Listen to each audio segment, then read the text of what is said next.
transparência, né? A primeira coisa que a gente tem que se dar por conta é, novamente, o capítulo 1 do livro verde. Né? A verdade. E analisar aspectos, assim, aspectos e características, né?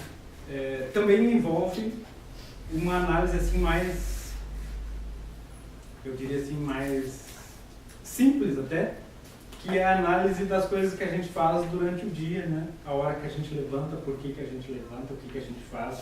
Coisas bem simples, né? Como a gente se veste, por que a gente tem resistência a determinadas coisas, por que não gosta de alguma coisa e gosta de outra.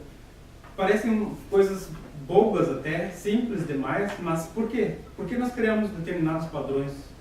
Por que nos colocamos em determinados padrões, né? Parece até simples, assim, eu não entendo por que as pessoas não gostam disso, mas e por que eu gosto disso?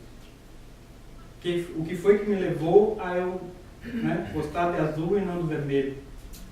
Não sabe? Ele está falando dele mesmo. Né? Porque o que determinada cor me provoca? Né? Isso estou falando de cor, mas música, a mesma coisa, né? Cheiro, né? Que cheiro, determinado cheiro me provoca? Por que eu gosto disso e não daquilo? O que fez com que eu desaprove até determinada coisa, o comportamento em uma outra pessoa, né? Por que eu analiso tanto? Não. Entendeu, né? Então,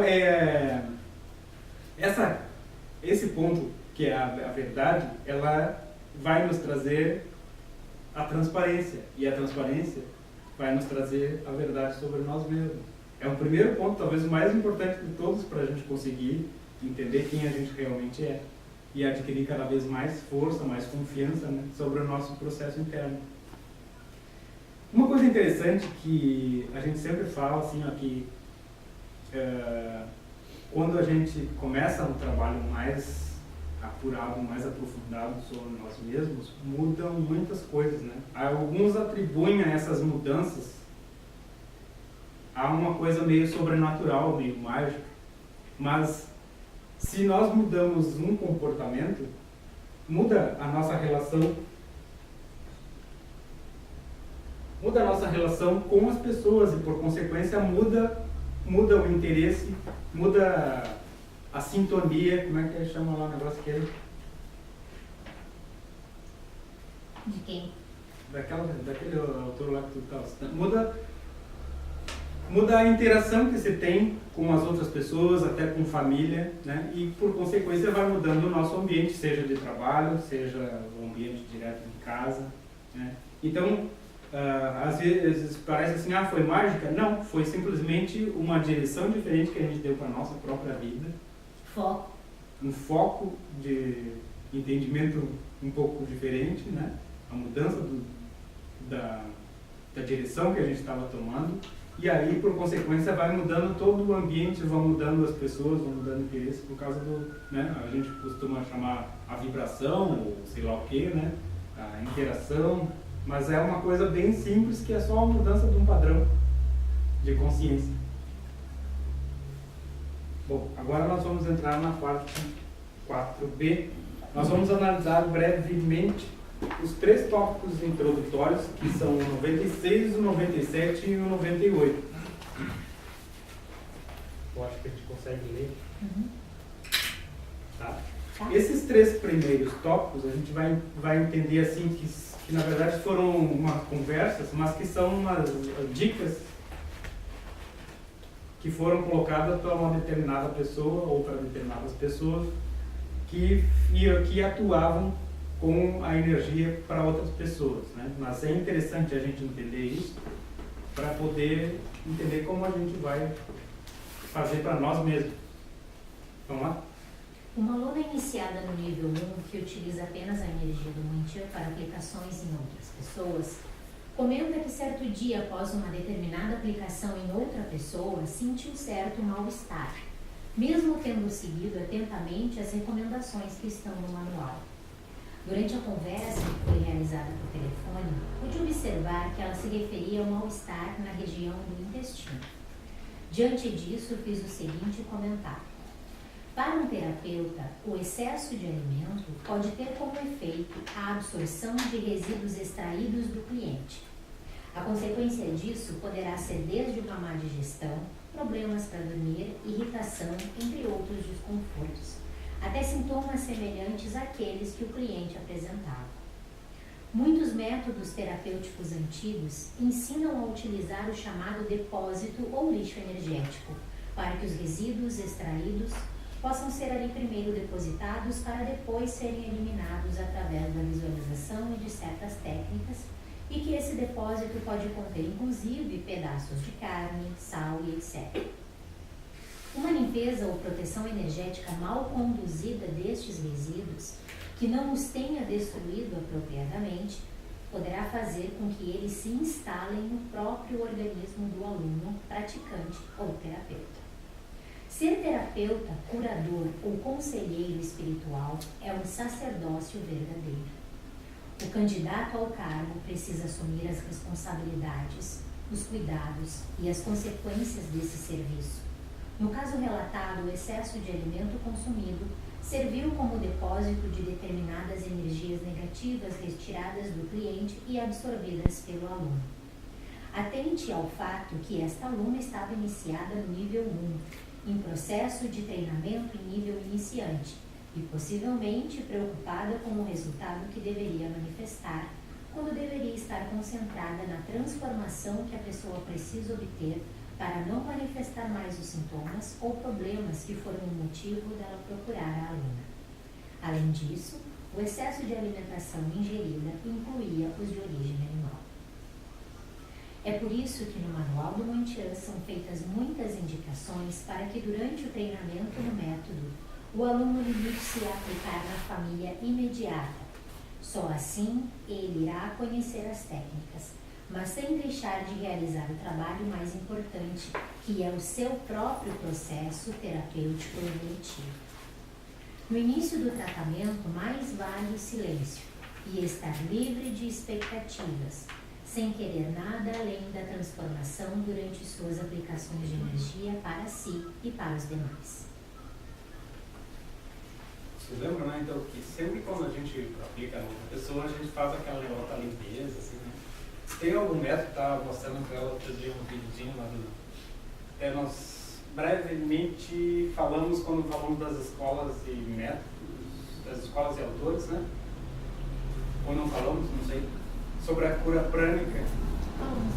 Né? Que era, assim, eles eram muito da coisa do... Alguém fez curso de cura prânica? Não? E foi muito difundido antes até do Reiki, e se baseava muito assim em interferir, digamos assim, ou interagir com o campo energético do outro, sentindo vibrações, né, dos campos. E aí tem uns vídeos bonitos assim, porque eles colocaram uma animação aí, como se fosse a energia e ele fazendo um movimento, bem o que estava acontecendo assim. Então tem aqueles movimentos de retirada rápido assim, né, e a pessoa vai retirando assim aquelas coisas que nem a gente faz às vezes até na harmonização, mas só que eles pegavam aquilo e tiravam ou para dentro. E aí eles jogam bem potinho, rápido assim, tipo dentro de uma coisa. De um pote mesmo, né, com água ou sal, ou alguns até mais extremos e mais ligados a algumas correntes mais antigas, usavam até pedaço de carne, porque isso absorve bem e a uma energia assistente negativa. do lado com um alquinho assim, o tempo todo, no terapeuta. Pois é, aí acontece o seguinte, ó, então, o que eu quero colocar assim, ó, dizer para vocês que conforme até a nossa alimentação, também nós vamos absorvendo essas camadas, né, de ambiente, de tudo mais. Quem é mais sensível, óbvio que a gente tem hoje várias ferramentas, quase todos aqui já conhecem as outras ferramentas que a gente tem, seja começa lá, saudação devota, depois tem a harmonização dos centros energéticos, depois começa com a programação da energia dos símbolos do nível 2, depois no nível 3 a gente entra com transmutação, e até quem não está no nível 3 pode visualizar a transmutação, que isso já nos abre assim para interação sem prejuízos, digamos, com campos energéticos de outras pessoas muito mais profundamente, né? Sem que aquilo, mas quando a gente vai fazer o trabalho mais profundo conosco mesmo, se a gente não entendeu que há essa interação de campos e de energias com as pessoas, no final do dia, né, se a gente não toma aqueles cuidados iniciais ali, que eu falei antes, né, do ambiente, da limpeza do corpo, né? Vai lá tomar aquele banho, se prepara e aí aí vai entrar na auto-aplicação. É muito diferente do que tu tentar limpar o que está sujo. É tipo pegar um pano sujo para passar, para tentar limpar, não vai dar certo, né? Então tem todos esses detalhes assim, que é isso que está querendo dizer que... E essa menina nessa época aí, ela realmente estava fazendo isso, né? Ela tinha uma ansiedade assim e comia muito, assim. Nessa época ela acho que tinha feito uma refeição bem pesadona, assim. E foi atender a pessoa e aí pronto, né? Tava absorvendo como se fosse o depósito de lixo que ele, entendeu? Vamos à próxima? 97. Agora é sobre enviar à distância, é isso? Vamos lá. É preciso tomar certos cuidados nos atendimentos, especialmente nos feitos à distância. Está bem claro como proceder a partir da página 151 do manual, mas convém salientar alguns detalhes. Primeiro, sempre ter permissão para atuar ou enviar energia para uma pessoa distante, mesmo que seja um parente muito próximo ou um amigo muito chegado. Às vezes a gente se preocupa, a gente quer ajudar alguém, mas a pessoa não pediu, a pessoa nem conhece, a pessoa não sabe, e aí então... ou então alguém liga, assim, tu pode mandar para isso acontece muito com ele, né? De ligarem para ele e pedirem assim, olha, tu pode enviar para tal pessoa que está precisando, ou é minha amiga. Não, mas a pessoa precisa entender, precisa saber, precisa estar aberta, precisa ter... Se é, por exemplo, assim, uma pessoa que já tem... Sim. Aí o que a gente conversa? Conversa assim, tu vai lá, eu te ajudo. Mas quem vai fazer é tu. Ela pediu para ti. Sempre enviar para o eu superior da pessoa, com o sentido de criar uma ponte entre a consciência objetiva e o eu superior. Dessa forma, a personalidade mantenedora e criadora dos processos de desajustes ou desequilíbrios estará receptiva não apenas para obter saúde ou bem-estar, mas, se for o caso, para aceitar mais facilmente a determinação de sua alma ou mônada, encarando os problemas como um processo de desenvolvimento necessário.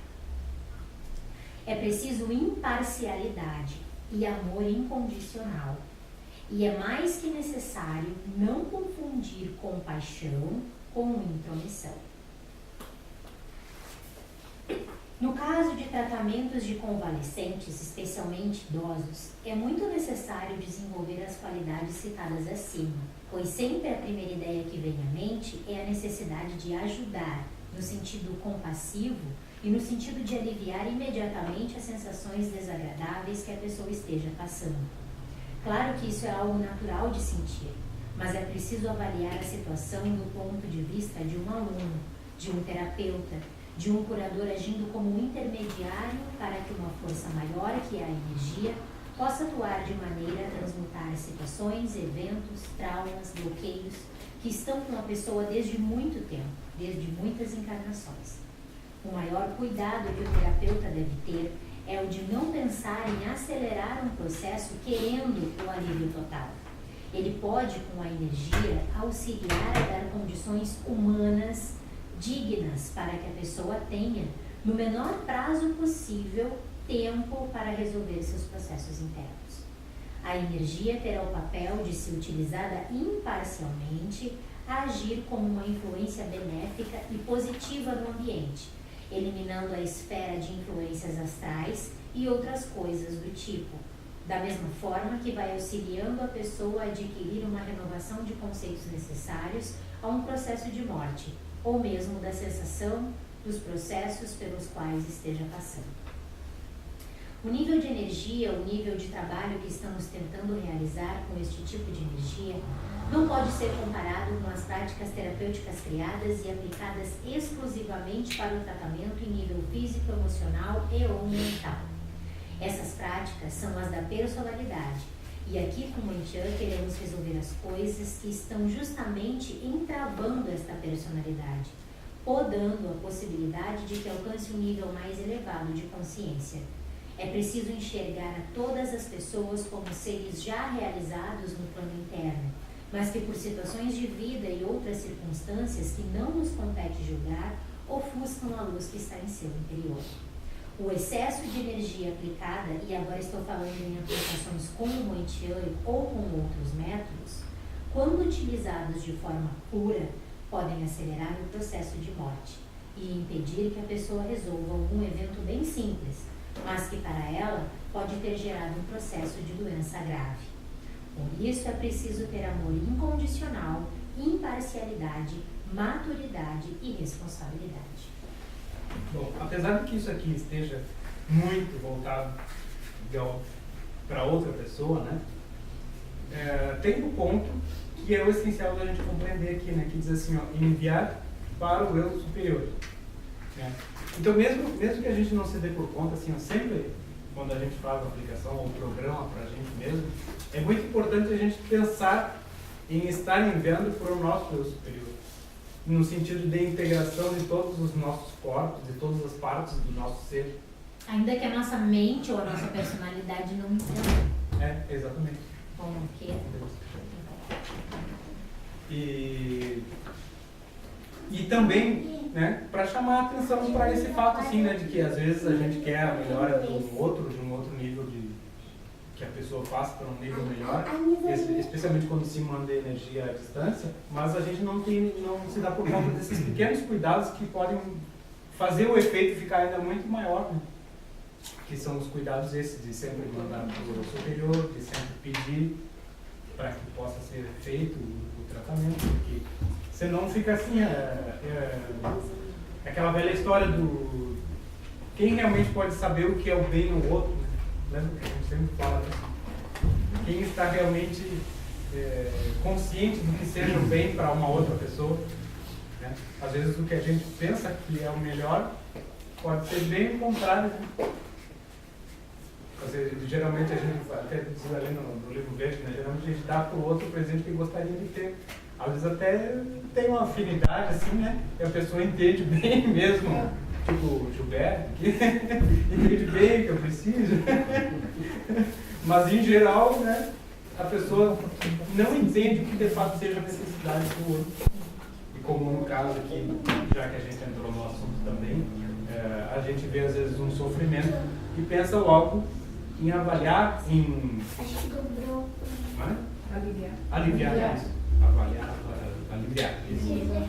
Amenizar, né? Ou retirar o máximo possível. Mas se a gente não está pronto para fazer isso conosco mesmo, não dá para fazer isso com o outro.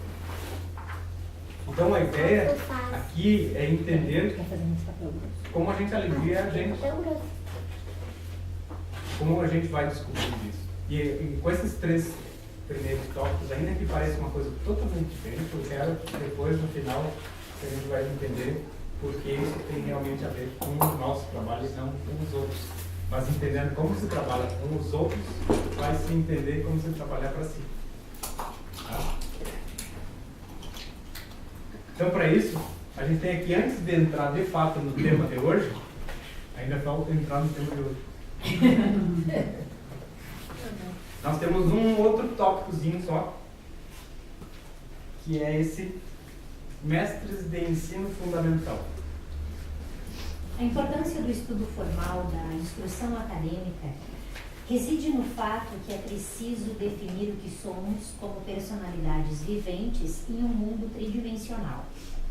É preciso que, até os 30 anos, talvez um pouco mais, se defina quem somos como personalidade e o papel que devemos desenvolver ou que podemos desenvolver na vida.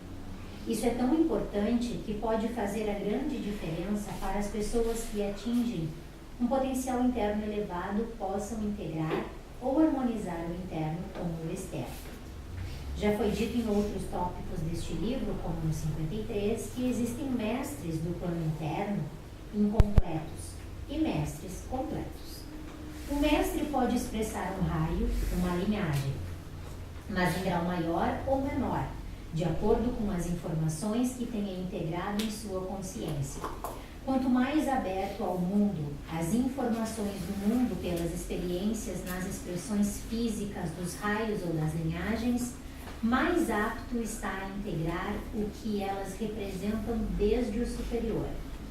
Então, melhor mestre e instrutor será uma pessoa que tenha conhecimentos pedagógicos que uma que não os tenha. Melhor curador será um com conhecimentos técnicos de medicina que um terapeuta formado com desinformações holísticas. A diversidade de conhecimentos é importante para ajudar a ter consciência do quão profunda está nossa integração com o que fazemos e facilita para que gradativamente consiga se exprimir todos os raios ou linhagens, que é o que caracteriza um mestre completo e integrado. Aí a gente entrou numa outra esfera, né? Tá? O que isso quer dizer? Porque esses três, né? Primeiro eu falei, no primeiro tópico, falei ali do cuidado pessoal, do cuidado com a ingestão de determinadas substâncias e dessa interação com o campo de outras pessoas. No segundo, falei dessa interação, mas em um nível de enviar à distância e ao mesmo tempo falei da conexão com o superior, ou de se trabalhar enviando para esse eu superior trazer o potencial. E agora falei que é preciso entender o que seja a tua manifestação de vida e é preciso integrar cada vez mais não só aquela tua manifestação de vida principal, mas também entender como é a manifestação das outras linhagens, eu coloquei ali, né? Se vocês não lembram da parte da linhagem, está lá no tópico 159 e sobre raios também no tópico 60, né? Que algumas é o profeta, o curador, o sacerdote. Falava lá, né? Sempre de Espírito Santo, de despertar e falar. O que a gente sempre colocou é que a gente está aqui para despertar a mônada e não a alma, né? Lembra disso? Que a alma a gente considera como uma parte ainda da personalidade, né? Ela é uma manifestação, ainda que, digamos, imortal, ela ainda é o que causa o desejo, vamos chamar assim, do retorno. Porque o apego. O apego, esse é perfeito. Ela causa um apego ao retorno, porque ela se vê incompleta e com necessidades de experimentação. Ao mesmo tempo que, sim, aprisionada em outros níveis, que não consegue se desvencilhar das amarras e daquela força, digamos, né, que determinados seres e energias colocam nela, forçando que ela tenha ainda esse, como tu chamou? Apego, esse desejo pelo retorno. Então a alma ainda é uma força, ainda é uma ferramenta de... A alma é tipo o ego, assim, que morre de medo de morrer. Exatamente, é isso. Ela é isso.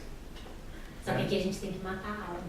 Então, matar a alma é o aprendizado sobre uma característica inata mais profunda, que aí a gente chama mônada, e que lá, antigamente, em alguns casos, quando eram estudados mais aprofundadamente, chamava o Espírito Santo, né? E que manifesta determinadas características, que são essas que a gente chama linhagens, que conforme ela citou ali, tem aqui contemplativos, curadores, espelhos, que são aqueles que aparentemente não fazem nada, mas pela pureza que manifestam, eles se conectam com energias de outros núcleos, bem assim.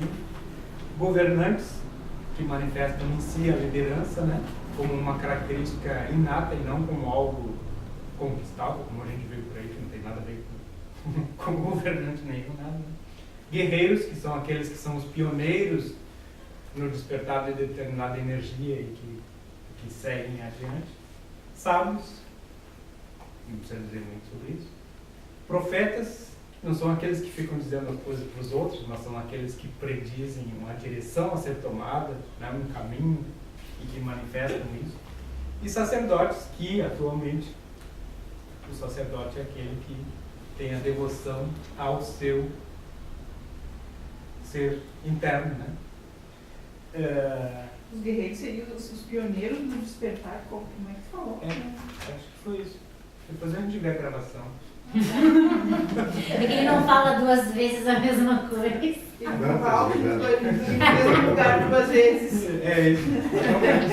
Ele não mora no mesmo lugar duas vezes. Eu não sei se isso é um sintoma de